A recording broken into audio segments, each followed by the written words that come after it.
The human body is full of proteins called enzymes that help nearly every function in the body. Now, University of Missouri researchers have created a 3D map of a large enzyme called proline utilization A. Just like your car uses gasoline, you burn gasoline as a source of energy to make your car move, so humans and all organisms burn small molecules and use them as fuel for the energy that we need to live.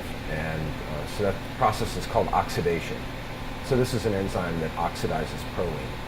The scientists used a process called protein crystallography, where they grow crystals made up entirely of this enzyme and then expose the crystals to powerful X-rays. We grow crystals of proteins here in the lab at Mizzou, and then we freeze those crystals in liquid nitrogen and then ship them to the advanced light source at Berkeley National Lab in Berkeley, California.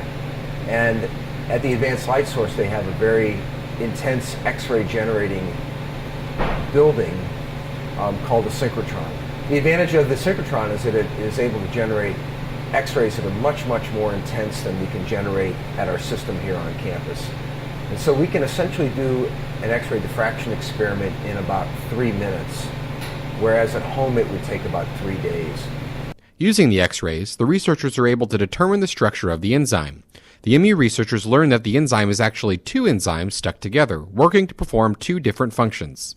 This knowledge may help drug manufacturers create more effective drugs in the future. By seeing how nature is able to hook together two enzymes, maybe we can then use that information to then start hooking together other enzymes in the lab, to make new synthetic schemes. Some microorganisms actually have evolved to use proline as a fuel source. Well, one of those is Helicobacter pylori, which causes peptic ulcers. Helicobacter pylori actually lives in a place in your gut that has a lot of proline, and so they use proline as a food. And so by seeing the three-dimensional structure of this enzyme, we could perhaps someday make some compounds that would inhibit this enzyme, and those may be deleterious to Helicobacter pylori. Now that the scientists have a map of the enzyme, they plan on further research to determine exactly how it works. For the MU News Bureau, I'm Nathan Hurst.